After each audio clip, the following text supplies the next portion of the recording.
While I was in law school, I started writing about violence against women. I didn't do that because I wanted to be a writer. I did it because I was trying to be a good advocate.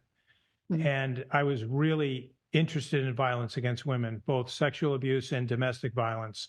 And in fact, in law school, I worked in the prosecutor's office in Boston, and we prosecuted those kinds of crimes.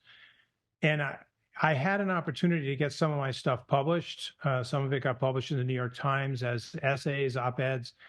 I started getting more attention. And at one point, the chief prosecutor who I worked for, I said to him, I said, I have a chance to sign a commercial publishing contract to write a book.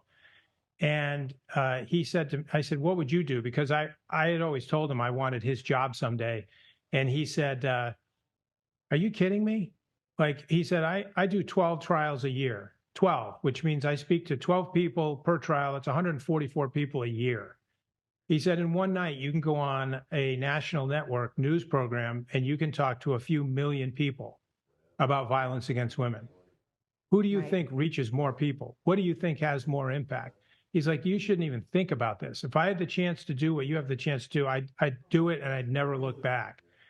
And I made a major pivot point in law school. I stayed in law school, by the way, Rachel. I got my degree, and I even got my law license. But I knew I was going to be a writer, and I've been a professional writer since my second year of law school. How do you pick your books and your topics? Well, that's changed over the years. If you ask me that question, like, how do I do it right now? That's a very different answer than I would have given you when I started. So Okay. nowadays, I have a different whole set of factors that come into play for picking topics. And after having done a series of biographies, starting with Steve Young, the San Francisco 49ers Hall of Fame quarterback, and then Tiger, and then Dynasty, and then LeBron, once I got into that cycle, which is primarily biographies of extremely successful, world renowned athletes, uh, that's basically the credential now is I try to pick people, people or organizations that are considered the best in the world at what they do. Mhm. And so that doesn't necessarily mean it has to just be athletes. I mean, most of the books I've written are not about sports figures, but the past few have been. But that's the standard, meaning the threshold is, in other words, there's a lot of athletes that are really, really good, really good. They're great, but they're not the greatest. And so Mhm. I would probably not do those books. Um, so there's a limited pool of athletes that I could actually write about. Once you get in the category of Tom Brady, LeBron James, and Tiger Woods, there's just not many people in that pool.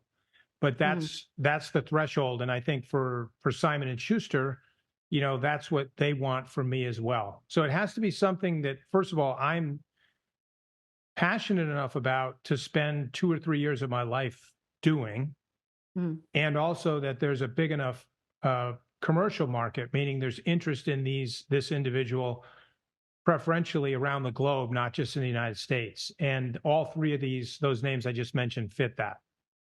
I'm just curious now that you said that, are you in your relationship with Simon and Schuster now that you can call them and say, here's who I really like, or they come to you and say, we really want to do a book on this because this will really succeed? Are you guys doing that kind of collaboration at this point? Yes, absolutely. And so I don't really do book proposals anymore. I mean, that's Mhm. the thing. If you just said in the beginning, obviously I had to do a book proposal for everything in the beginning. Yeah. And I don't do book proposals anymore. We have conversations. It's here's what I'd like to do next. And sometimes they bring the idea to me. In fact, that is what happened with LeBron.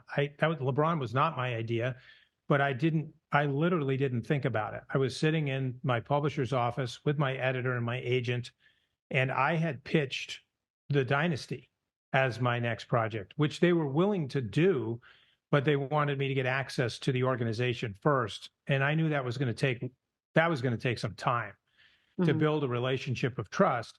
And they said, well, that's okay. Take as long as you need. But in the meantime, you could just work on a different book. And I said, well, I don't have a different book. Like that is my great idea. And so I said, maybe you could come up with an idea. And so a few weeks later, we met again, and they said the same four people. I was sitting in that office, and the publisher said, "How about LeBron?" And I literally didn't even, normally, if someone brings me an idea, I go through a process. I talk to my agent about it. I talk to my wife. I look at the numbers, all these different things. In the moment, without even hesitating, I said, yeah, like, are you kidding me? And I've said this, Rachel, to a few people, particularly some friends. If I actually had thought about it, I might have been too intimidated to do it. Yeah. And so it was one of those moments of blink, just your first instinct is yes, trust the instinct, do it, and don't look back. I mean, I'm glad I didn't think about it.